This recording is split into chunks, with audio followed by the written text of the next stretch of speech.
नमस्कार दोस्तों। अभी रात के 10:44 हो रहा है। अभी रात का 10:45 हो रहा है। तो आँखों में नींद बहुत है, आँखों में नींद बहुत है, मगर सोना नहीं है। यही समय है कुछ करने का, इसे खोना नहीं है। आप लोगों ने ये शायरी तो बहुत बार सुना होगा, लेकिन अब समय आ गया है कि उस शायरी का अप्लाई करना है, क्योंकि बिहार पुलिस का एग्ज़ाम सर पर आ गया है और हम लोग को जो है अपने तैयारी को ज़बरदस्त फिट करना है, ताकि हम लोग जा कर के एग्ज़ाम में ज़्यादा से ज़्यादा स्कोर कर सके और मेरिट लिस्ट में अपना नाम ला सके। दोस्तों, अभी मैं बिहार पुलिस का बदले हुए पैटर्न पर मॉक टेस्ट लगा रहा था, तो मेरे माइंड में एक ख्याल आया कि चलिए क्यों ना एक यूट्यूब पर डिस्कशन किया जाए। यूट्यूब पर जो है एक डिस्कशन किया जाए जिसमें स्टूडेंट और स्टूडेंट होंगे। मैं भी स्टूडेंट हूँ, मैं बिहार दरोगा और बिहार पुलिस की तैयारी करता हूँ, और आप भी स्टूडेंट हैं। अगर इस वीडियो को देख रहे हैं तो आप भी एक स्टूडेंट हैं, जिसमें आप भी बिहार पुलिस या बिहार दरोगा की तैयारी करते होंगे। तो मैंने सोचा कि चलिए अभी मैंने सोचा है और इस पर पहला वीडियो डाल रहे हैं। देखता हूँ कि इस पर रिस्पॉन्स कैसा रहता है। अगर रिस्पॉन्स अच्छा रहेगा तो इसे कंटिन्यू कर दिया जाएगा, ठीक है। तो मैं अभी बिहार पुलिस के मॉक टेस्ट लगा रहा था बदले हुए पैटर्न पर। तो अभी देखिए, एक सर हैं जिनमें जो PDF बनाए हैं, SK झा सर, जो वन लाइनर का महाकुंभ है। सर का तो आपने नाम सुना ही होगा। जो बदले हुए पैटर्न पर इस PDF को तैयार किया गया है, जो 9th-10th का सिलेबस है उसी पर। और सर ने काफ़ी जो है बेहतरीन क्वेश्चन को अरेंजमेंट किए हैं। तो चलिए जो है हम लोग डिस्कशन करते हैं, साथ मिलकर डिस्कशन करते हैं, और इसमें हम क्वेश्चन पूछेंगे और आप एक आंसर दीजिएगा। देखिए इसमें होता क्या है कि जब आप और मैं किसी टीचर से पढ़ते हैं तो एक माइंड पर प्रेशर रहता है कि हमें 2 क्लास करना है, हमें 3 क्लास करना है, हमें 4 क्लास करना है। लेकिन यहाँ पर कोई टीचर नहीं है और ना ही मेरे पीछे कोई बोर्ड है। मैं जैसे पढ़ता हूँ, जहाँ पर पढ़ता हूँ वहीं से लाइव हूँ, वहीं से वीडियो रिकॉर्ड कर रहा हूँ।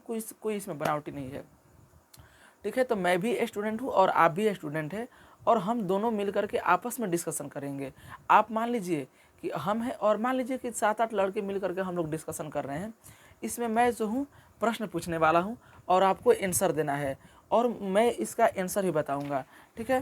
तो देखिए ये सर का PDF है।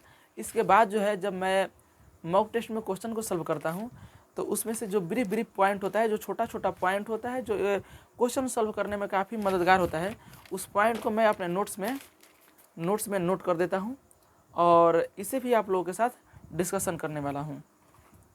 तो चलिए मेरा पहला क्वेश्चन है, आप लोग इसका आंसर दीजिए कि पदार्थ की कुल कितनी अवस्थाएं होती है।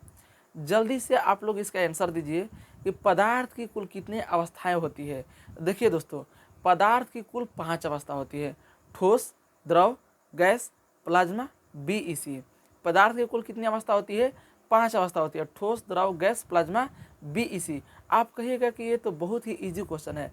देखिए जो बदला हुआ पैटर्न है, जो बोर्ड ने डायरेक्ट इसका सिलेबस दे दिया है कि मैं इस चैप्टर से क्वेश्चन पूछने वाला हूँ, और जब पैटर्न को बदल दिया है, 9th-10th पर कर दिया है, तो बिल्कुल इजी क्वेश्चन ही पूछेगा और कंसेप्चुअल क्वेश्चन पूछेगा, ठीक है ना। तो पदार्थ की कुल कितनी अवस्था होती है? 5 होती है: ठोस, द्रव, गैस, प्लाज्मा, BEC।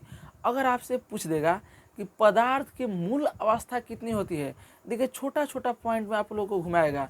पदार्थ की मूल अवस्था अगर पूछेगा तो पदार्थ की मूल अवस्था 3 होती है: ठोस, द्रव, गैस। पदार्थ की मूल अवस्था कितनी होती है? 3 होती है। और कुल अवस्था कितनी होती है? 5 होती है। अब नेक्स्ट क्वेश्चन की तरफ हम लोग चलते हैं। नेक्स्ट क्वेश्चन हम लोग का कह रहा है कि किस अवस्था में कोणों की बीच की दूरी सबसे अधिक होती है। क्वेश्चन नेक्स्ट हम लोग का, किस अवस्था में कोणों की बीच की दूरी सबसे अधिक होती है। तो देखिए मेरे दोस्त, जो ठोस होता है उसके कणों के बीच की दूरी काफ़ी भी होता है।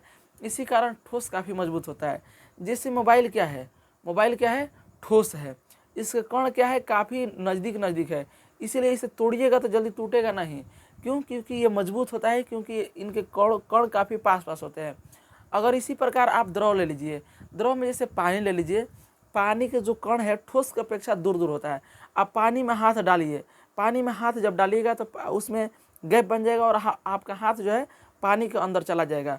तो जो द्रव है, द्रव का जो कण है काफ़ी दूर होते हैं, और सबसे ज़्यादा दूर जो है गैस के कण होते हैं। अभी देखिए पूरा हमारे वायुमंडल में गैस भरा हुआ है।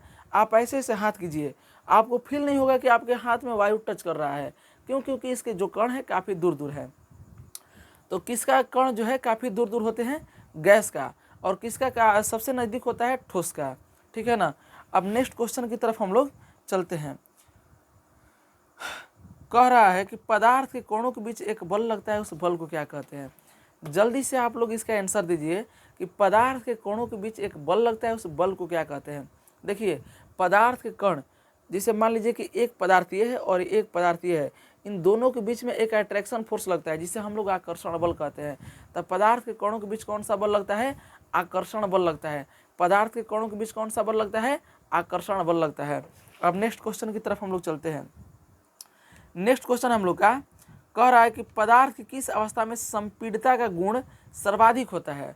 संपीड़ितता मतलब समझिए, कह रहे हैं कि पदार्थ की मूल अवस्था कितनी होती है? 3, ठोस, द्रव, गैस। कह रहा है क्वेश्चन कि पदार्थ की किस अवस्था में संपीड़ितता का गुण सबसे अधिक होता है? संपीड़ितता का मतलब क्या होता है दोस्तों? संपीड़ितता का मतलब जैसे पचक जाना। मान लीजिए कि मेरे पास क्या है? फ़ोन है। अगर मैं इसे पचक रहा है, नहीं पचक रहा है। अगर मैं जो है एक मान लीजिए कि पानी को ले लिए और पानी में आप हाथ डालिए, जल्दी से पचक जाएगा। और सबसे ज़्यादा जो ज़्यादा पचकेगा वो क्या है? गैस है। तो पदार्थ में सबसे संपीड़ितता का गुण किस अवस्था में होता है? तो गैस अवस्था में होता है। ठीक है ना। मान लीजिए कि एक आप लोगों ने सिलेंडर के टंकी को देखा है। टंकी में क्या होता है कि मान लीजिए कि 1 किलो गैस है, उसमें 1 लीटर और भर दीजिए, पचक करके दूसरा लीटर भी ऐड हो जाएगा। एक टंकी में 14 लीटर गैस को भर दिया जाता है। अब नेक्स्ट क्वेश्चन की तरफ हम लोग चलते हैं। कह रहा है कि पदार्थ के किस अवस्था में गलनांक सबसे अधिक संभव है? गलनांक किस अवस्था में सबसे ज़्यादा अधिक संभव है, बताइए? तो पदार्थ की गलनांक सबसे ज़्यादा ठोस अवस्था में संभव होता है। ठीक है ना। अब नेक्स्ट क्वेश्चन की तरफ हम लोग चलते हैं। कह रहा है कि पदार्थ की ठोस अवस्था होती है। पदार्थ की ठोस अवस्था किस में होती है? तो पदार्थ की ठोस अवस्था बहुत सारी चीज़ों में होती है। जैसे मेरे पास मोबाइल है, मोबाइल किस अवस्था में है? ठोस अवस्था में है। ठीक है ना। उसी प्रकार रबड़ है, रबड़ किस अवस्था में रहता है? ठोस अवस्था में रहता है। कपूर किस अवस्था में रहता है? ठोस अवस्था में रहता है। बर्फ किस अवस्था में रहता है? ठोस अवस्था में रहता है। लकड़ी किस अवस्था में रहता है? ठोस अवस्था में रहता है। तो आप लोग को देख करके बता देना है कि किस अवस्था में है, एग्जाम्पल के अनुसार बता देना है। ठीक है ना। नेक्स्ट क्वेश्चन हम लोग का है, कह रहा है कि 27 डिग्री सेल्सियस का समतुल्य ताप केल्विन में होगा। तो देखिए, सेल्सियस और केल्विन में क्या अंतर होता है? मान लीजिए कि मेरे पास 1 डिग्री सेल्सियस है, इसे केल्विन में बदलना है तो क्या करना पड़ेगा? 1 में 273 को ऐड कर दीजिए, वो क्या हो जाएगा? केल्विन में बदल जाएगा। तो 1 डिग्री सेल्सियस कितना केल्विन के बराबर होता है? तो 274 केल्विन के बराबर होता है। 1 डिग्री सेल्सियस कितना केल्विन के बराबर होता है? 274 डिग्री। उसी प्रकार कह रहा है कि 27 डिग्री कह रहा है ना, 27 डिग्री सेल्सियस कितना केल्विन के बराबर होता है? तो 27 डिग्री सेल्सियस में आप लोग कितना जोड़ देना है? 273। कितना जोड़ देना है? 273। यानी सेल्सियस को केल्विन में बदलने के लिए कितना जोड़ा जाता है? 273। तो 27 में जब 273 जोड़िएगा तो कितना हो जाएगा? 27 में 273 को जोड़ दीजिएगा तो कितना हो जाएगा? 300 हो जाएगा। तो 27 डिग्री सेल्सियस 300 केल्विन के बराबर होता है। ठीक है ना। अब नेक्स्ट क्वेश्चन की तरफ हम लोग चलते हैं। नेक्स्ट क्वेश्चन है हम लोग का कि तापमान का SI मात्रक क्या होता है? आशा करता हूं कि आप सभी लोग बता दीजिएगा। तापमान का SI मात्रक क्या होता है? काफ़ी इजी क्वेश्चन है और नाइन्थ का सिलेबस में से क्वेश्चन है।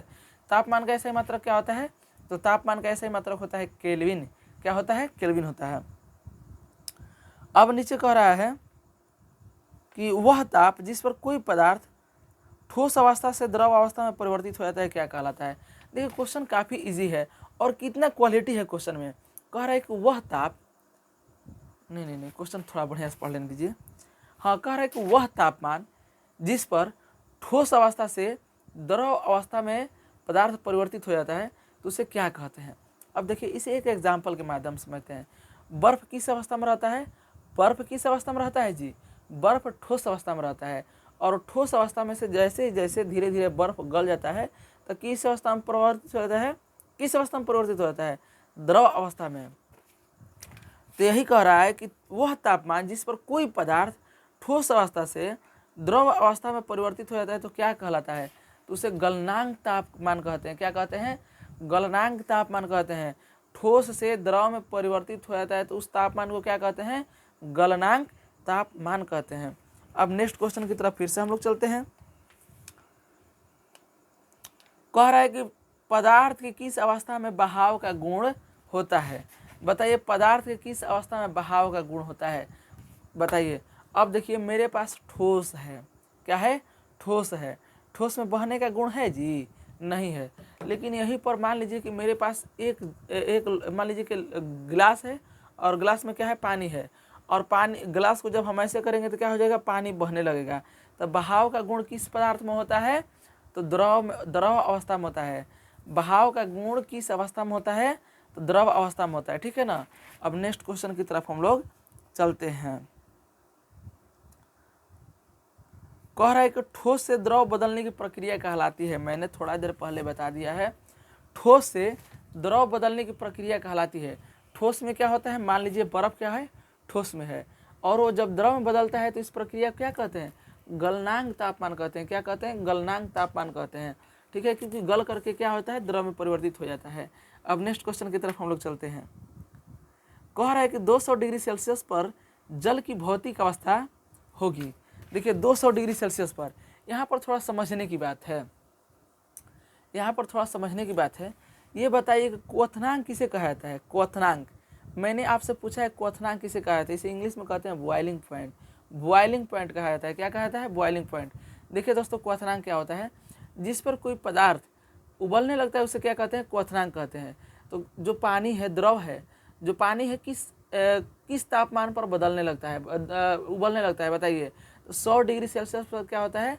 100 डिग्री सेल्सियस पर जो है क्या कहते हैं? 100 डिग्री सेल्सियस पर जो द्रव है उबलने लगता है। ठीक है ना। उबलने लगता है तो उसे क्या कहते हैं? क्वथनांक कहते हैं। लेकिन कह रहा है कि 200 डिग्री सेल्सियस पर, क्वेश्चन थोड़ा फिर से पढ़ ले, तो 200 डिग्री सेल्सियस पर जल की भौतिक अवस्था होगी। भौतिक अवस्था, ठोस होगी, द्रव होगी, गैस होगी। ठोस होगी, द्रव होगी, गैस होगी। तो बताइए, 100 डिग्री सेल्सियस पर उबलने लगता है तो उबल करके क्या होता है? द्रव अवस्था से किस में बदल जाता है? गैस में। द्रव अवस्था से किस में बदल जाता है? गैस में। तो 200 डिग्री पर क्या होगा? गैस अवस्था में बदल जाएगा। ठीक है ना। चलिए, तो यहाँ तक आप लोगों ने समझ गया है। Thank you. तो मिलते हैं किसी नेक्स्ट वीडियो में।